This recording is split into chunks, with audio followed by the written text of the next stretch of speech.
In the final months of World War II, as Allied forces pushed deep into Germany and the Nazi regime's collapse became inevitable, American soldiers encountered countless situations where German military units chose to surrender rather than fight to the death in a cause they knew was lost. But there were also moments when German officers, bound by oath, ideology, or simple military honor, refused to surrender, even when continued resistance was futile and would only result in additional casualties on both sides. One such moment occurred in early April 1945 in a small German town whose name has been lost to history, but whose story has been preserved in the accounts of the American soldiers who lived through it. When a German major commanding the local garrison flatly refused American demands for surrender, the American troops faced a decision that would test their humanity, their military discipline, and their understanding of the moral complexities of warfare. This is the story of what those American soldiers did when a German major refused to surrender, and why their actions matter for our understanding of how ordinary soldiers confront extraordinary moral dilemmas in combat. The incident occurred during the final Allied offensive into Germany in April 1945, when American forces were advancing rapidly through Western Germany toward what would become the meeting point with Soviet forces advancing from the east. By this stage of the war, German military resistance was increasingly fragmented and inconsistent. Some German units fought with desperate ferocity, while others surrendered at the first opportunity. The pattern seemed to depend less on the objective military situation than on the ideology and personality of the German commanders, on whether they were true believers in Nazi ideology or professional soldiers who recognized that the war was lost and that further resistance served no purpose. The American unit involved in this incident was a reinforced infantry company from a division that had been fighting continuously since the Normandy invasion 10 months earlier. These were veteran soldiers who had seen combat in France, Belgium, and now Germany. They had experienced the horror of the Battle of the Bulge during the previous winter, and they had participated in the Rhine crossing and the subsequent deep penetration into Germany. They were tired, hardened by months of combat, and increasingly aware that the war was nearly over. This awareness created a particular psychology among the soldiers, a determination to survive the final weeks of fighting without taking unnecessary risks, now that victory was so close. The town that became the setting for this confrontation was of no particular strategic importance. It sat astride a secondary road that the American division was using in its advance, but it could easily have been bypassed if German forces there had chosen not to resist. The town's military value lay solely in its position across the American line of advance. Capturing it would save a few hours compared to detouring around it, but those hours were not crucial to any larger operational plan. This was the kind of situation that occurred thousands of times during the final weeks of the war. Minor tactical obstacles that would require minor tactical operations to overcome. American reconnaissance elements approached the town in the early morning, expecting to find it either abandoned or defended by a token force that would quickly surrender when confronted by superior American strength. Instead, they encountered prepared defensive positions, well-aimed rifle fire, and evidence that the German garrison was substantial and had no intention of withdrawing without a fight. The reconnaissance patrol pulled back and reported the situation to the company commander, Captain James Morrison, whose name we know from post-war interviews and unit records. Morrison faced a tactical problem that was straightforward in military terms, but complicated by the broader context of April 1945. He commanded approximately 150 soldiers, with supporting elements including machine guns, mortars, and a platoon of Sherman tanks attached from the division's tank battalion. Intelligence estimates suggested the German garrison in the town numbered perhaps 50 to 75 soldiers, significantly outnumbered and outgunned by the American force. In purely military terms, Morrison could have simply attacked the town, using his superiority in numbers and firepower to overwhelm the defenders. American casualties would likely have been light, given the force imbalance, and the operation would have been completed within a few hours. But Morrison was aware that the war was nearly over, that Germany's surrender was a matter of weeks at most, and that every American soldier killed or wounded at this late stage was a tragedy that might be avoided. He was also aware that German soldiers who were captured would survive the war, while those who were killed in hopeless defensive battles would not. The moral calculus of warfare, which had been relatively simple earlier in the war when the outcome was uncertain, and when every tactical victory contributed to eventual strategic success, had become more complicated now that victory was assured, and the question was not whether Germany would be defeated, but only how many would die in the final weeks before that inevitable defeat. Morrison decided to attempt negotiation before resorting to assault. He sent a German-speaking sergeant forward under a white flag with a message for the German commander. The message was straightforward. The town was surrounded. American forces were overwhelmingly superior.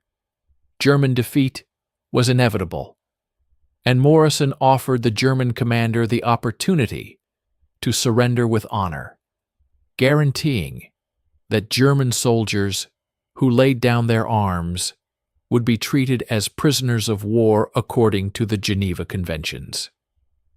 The sergeant was instructed to emphasize that the war was lost, that Germany would surrender within weeks, and that further resistance served no purpose except to cause casualties on both sides. The German commander was Major Friedrich Hoffmann, a career officer in his mid-40s who had served in the Wehrmacht since before the war. Hoffmann was not a Nazi Party member and had no particular ideological commitment to the regime, but he was a professional soldier who took seriously his oath and his obligations to his men and his mission. When the American sergeant delivered Morrison's surrender demand, Hoffmann listened carefully, acknowledged the accuracy of the American assessment of the military situation, but then delivered his response. He would not surrender. His reasons, as reported by the American sergeant, and later confirmed by interviews with German survivors, were rooted in his understanding of military honor and duty, rather than in any realistic hope of victory. Hoffmann explained that he had been ordered to defend the town, that he had not received any orders authorizing surrender, and that as a German officer, he could not simply abandon his post because the tactical situation was unfavorable. He acknowledged that the war was lost and that Germany would soon surrender, but he argued that until that surrender came through proper military and political channels, his duty was to continue fighting. He also expressed concern about what would happen to him personally if he surrendered without authorization. In the chaotic final weeks of the Nazi regime, German officers who surrendered without fighting were sometimes accused of cowardice or treason and were subject to summary execution by SS units or by Nazi Party zealots. Hoffman believed, probably correctly, that surrendering to the Americans might save his soldiers, but might also result in his own death if he somehow survived the war and returned to German-controlled territory. When the American sergeant reported Hoffman's refusal to Morrison, the American captain faced a decision that embodied the moral complexities of the final phase of the war. He could order an immediate assault, which would certainly succeed, but would cause casualties among his own soldiers and would result in the deaths of German defenders who were willing to surrender but were prevented from doing so by their commander's decision. He could bypass the town entirely, avoiding casualties but leaving a hostile German force in his division's rear area, which violated tactical doctrine and could create problems for follow-on American units. Or he could attempt to find some middle course that might persuade Hoffman to change his mind without requiring a costly assault. Morrison chose the third option. He ordered his forces to completely surround the town, cutting off all routes of escape and all lines of supply. He positioned his tanks and heavy weapons in positions where they dominated the German defensive positions. He made sure that this deployment was visible to the German defenders, so that they would understand the hopelessness of their situation. Then he sent another message to Hoffman, this time offering a different set of terms. Instead of demanding immediate surrender, Morrison proposed that Hoffman and his soldiers could withdraw from the town after dark, provided they left behind all heavy weapons, and agreed to move toward German lines to the east. This proposal would accomplish Morrison's mission of clearing the town without requiring an assault, and it would give Hoffman a way to avoid what he saw as a dishonorable surrender, while still preventing further casualties. Hoffman's response to this proposal revealed the complexity of his thinking and the constraints he operated under. He rejected Morrison's offer, explaining that withdrawing without orders would be just as much a dereliction of duty as surrendering, and that abandoning his heavy weapons would leave him unable to fulfill his mission of defending German territory against Allied advance. Hoffman proposed instead a temporary truce during which he would attempt to contact higher headquarters and request authorization either to withdraw or to surrender. If he received such authorization, he would comply immediately. If he could not make contact with higher headquarters, or if they refused to authorize withdrawal or surrender, he would resume defensive preparations and would fight when the Americans attacked. Morrison agreed to Hoffman's proposal, but he placed strict conditions on the truce. It would last only until the following dawn, approximately 18 hours. During the truce, German forces would remain in their defensive positions and would not attempt to reinforce, resupply, or improve those positions. American forces would maintain their encirclement, but would not advance. If Hoffman had not received authorization to surrender or withdraw by dawn, Morrison would commence his assault. Both commanders agreed to these terms, and an unusual period of peace descended on the town, as both sides waited to see what higher German headquarters would decide. During the night, Hoffman made repeated attempts to contact his division headquarters and corps headquarters using his radio equipment. These attempts were monitored by American signals intelligence units, who reported that Hoffman was indeed trying to reach higher command rather than using the truce to prepare for defense. But the German command structure was collapsing rapidly in April 1945, and Hoffman's messages went unanswered. Either the headquarters he was trying to reach no longer existed, or they had evacuated and were not monitoring their radios, or they simply had no guidance to offer a battalion commander, asking for permission to surrender or withdraw. As dawn approached, without Hoffman having received the authorization he sought, Morrison prepared his forces for assault. His plan was to use overwhelming firepower to suppress German defensive positions, then to advance rapidly with infantry supported by tanks to seize key positions in the town, before German defenders could offer organized resistance. It was a conventional small-unit assault plan that would almost certainly succeed, though American casualties were likely given that German defenders would be fighting from prepared positions in buildings that provided cover and concealment. But before Morrison could give the order to commence the assault, an unexpected intervention occurred.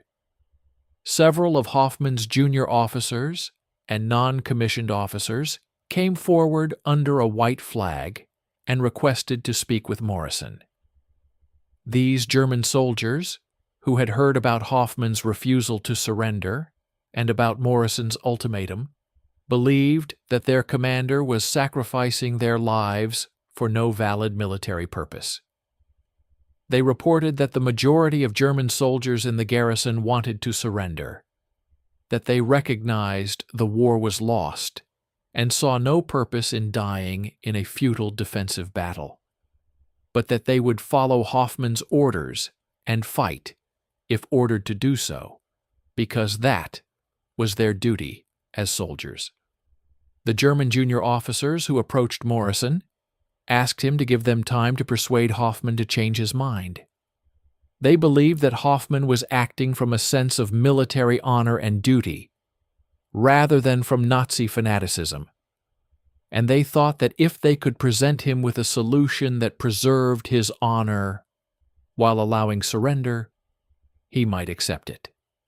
Morrison agreed to delay the assault for 2 hours to allow these German officers to attempt to persuade their commander, though he made clear that if Hoffman still refused to surrender after those 2 hours, the assault would proceed without further delay. What happened during those 2 hours has been reconstructed from interviews with German survivors. Hoffman's junior officers approached him with a proposal that they had developed during their conversation with Morrison. They suggested that Hoffman could record in his official log that he had defended the town against superior American forces for the ordered length of time, that his defensive mission had been accomplished to the best of his ability, but that continuing to fight would result in the complete destruction of his command without achieving any military purpose.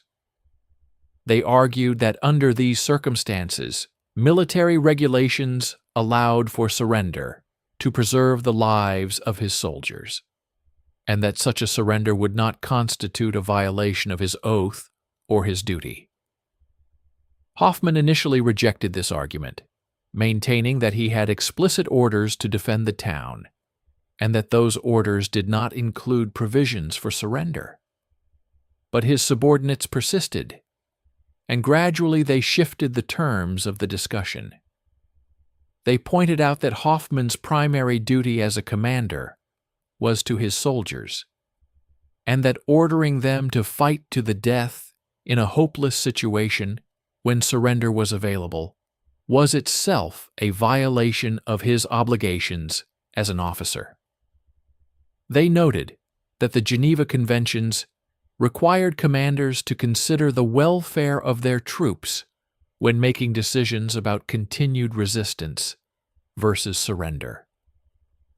They emphasized that the war was effectively over, and that every soldier who died at this point was dying for nothing.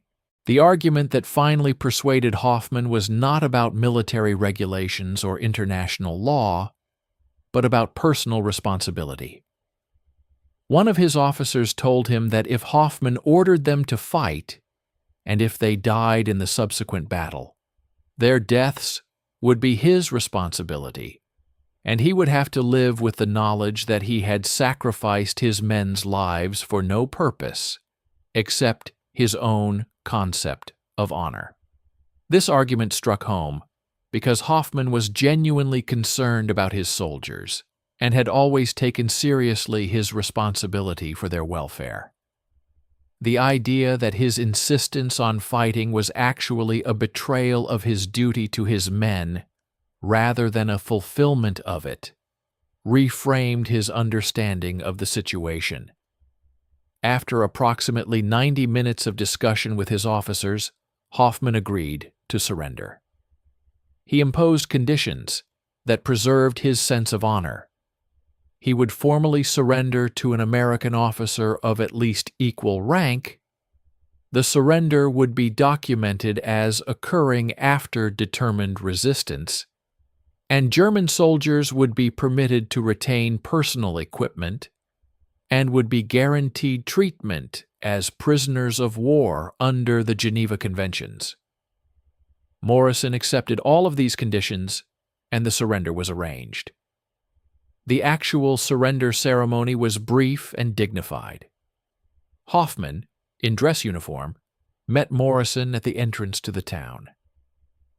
He formally announced that he was surrendering his command, handed over his sidearm to Morrison as a symbol of that surrender, and ordered his soldiers to lay down their weapons and assemble in the town square for processing as prisoners of war. The entire German garrison, which numbered 68 soldiers, complied with these orders. Not a single shot had been fired during the entire incident, and there were no casualties on either side.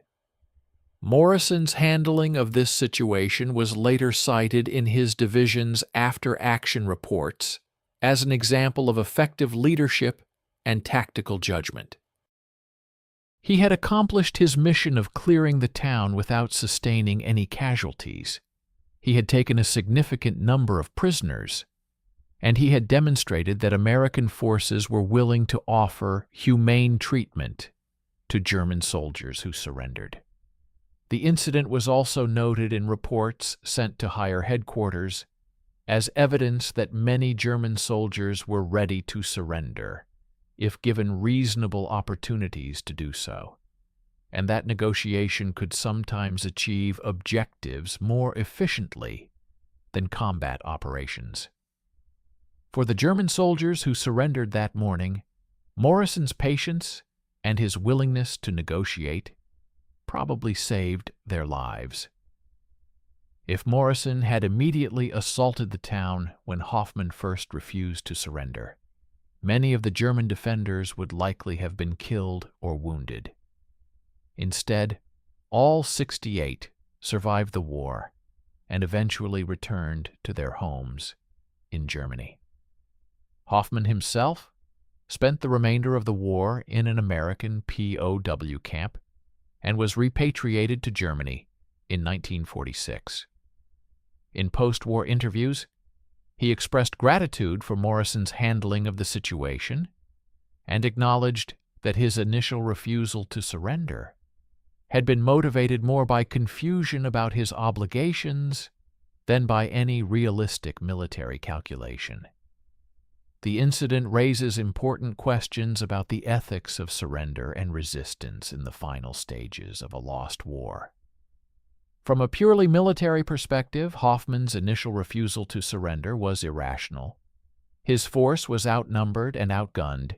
He had no hope of victory, or even of significantly delaying the American advance, and his resistance served no strategic purpose, since Germany's defeat was already certain. But from Hoffman's perspective at the time, the situation was more complex. He had taken an oath as an officer, he had received orders to defend the town, and he had a duty to follow those orders until they were countermanded by proper authority. The fact that Germany was losing the war did not, in his understanding, relieve him of his obligations. Morrison's decision to negotiate, rather than immediately assault, reflected a moral judgment about the value of human life in the final stages of a war whose outcome was no longer in doubt. He recognized that while he had the military capability to take the town by force, exercising that capability would result in deaths that served no purpose beyond forcing compliance with his demands. His willingness to spend time negotiating, to accept delays in accomplishing his mission, and to work with Hoffman's junior officers to find a solution that all parties could accept demonstrated a humanity that was not always present in military operations. The incident also illustrates the role that subordinates can play in influencing their commanders' decisions. Hoffman's junior officers showed moral courage in approaching Morrison to ask for more time, and they showed persuasive skill in convincing Hoffman to reconsider his position. They operated within the military chain of command, respecting Hoffman's authority as their commander, while also advocating for what they believed was the right decision. Their intervention was crucial to the peaceful resolution of the situation. American soldiers who participated in this incident later reflected on its significance in their understanding of the war and of their own service. For many of them, the incident represented warfare at its most humane, a moment when military objectives were achieved without violence and when potential enemies were treated with respect and dignity. Several veterans who were present that day mentioned the incident in oral history interviews decades later as one of the moments they were most proud of from their wartime service, not because of any particular heroism or tactical brilliance, but because it represented the triumph of common sense and basic humanity over the mechanistic violence of war. The incident was not unique. Throughout the final weeks of the war in Europe, there were numerous similar situations where American soldiers negotiated surrenders with German forces, where patience and willingness to communicate achieved objectives more efficiently than combat operations would have. But most of these incidents were not documented in detail, and they did not become part of the historical record.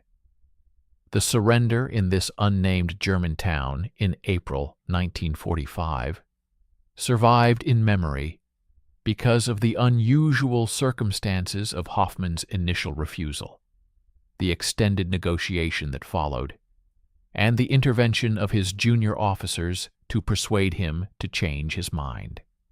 The psychological impact of such incidents on American soldiers was significant. By April 1945, most American combat veterans had been fighting for months and had witnessed countless deaths of both American soldiers and German soldiers. The violence and destruction of war had become normalized, and it would have been easy for soldiers to become callous about causing casualties. Incidents like the negotiated surrender at this German town served as reminders that warfare did not have to be mechanistically violent, that there were moments when communication and patience could prevent casualties, and that the soldiers on both sides were human beings whose lives had value beyond their tactical positions in the military contest. For German soldiers, incidents like this one contributed to the widespread willingness to surrender to American forces in the final weeks of the war. Word spread quickly through informal military networks that American forces generally treated prisoners well, that they were willing to negotiate surrenders, and that German soldiers who surrendered had good prospects of surviving the war and eventually returning home. This understanding created incentives for German soldiers to surrender when given the opportunity rather than fighting to the death, which in turn reduced casualties on both sides and hastened the end of the war. The question of what the American soldiers did when the German major refused to surrender has a simple factual answer. They waited, they negotiated, they gave him time to contact higher headquarters, they worked with his subordinates to find a solution, and ultimately they accepted his surrender when he concluded that continued resistance was pointless. But the deeper significance of their actions lies in what this approach represented about American military culture and about the ethical framework within which American soldiers operated. The American military in World War II, despite instances of atrocities and despite the inevitable brutality of combat operations, generally operated according to a set of ethical principles that valued human life and that recognized obligations to treat enemies humanely when they were willing to surrender. These principles were reflected in training, in the enforcement of the laws of war, and in the expectations that commanders placed on their subordinates. Morrison's handling of Hoffman's refusal to surrender was consistent with these principles, and it demonstrated that those principles could operate effectively even in the stress and confusion of combat operations. The incident also demonstrates the importance of individual leadership and individual moral judgment in warfare. Morrison was not following a detailed protocol for how to handle German officers who refused to surrender. He was making judgments based on his assessment of the situation, his understanding of his mission, his concern for his soldiers' lives, and his basic moral intuitions about what was right. His decision to negotiate rather than immediately assault, his willingness to accept delays, and his cooperation with Hoffman's junior officers all reflected personal moral judgments rather than strict adherence to military doctrine. The story of what American soldiers did when a German major refused to surrender is ultimately a story about the possibility of humanity and moral judgment in warfare. In a context defined by violence and organized killing, where the primary objective was to defeat the enemy by any means necessary, American soldiers and their commander chose a path that minimized casualties and respected the dignity of potential enemies. They did not simply follow orders or mechanistically apply military doctrine. They thought about the specific circumstances they faced, they considered alternatives, they communicated with the enemy, and they found a solution that achieved military objectives while preserving human life. These choices, made by ordinary soldiers in extraordinary circumstances, represent warfare at its most ethical and remind us that even in the worst of human activities, there remains room for decency, compassion, and respect for the fundamental value of human life.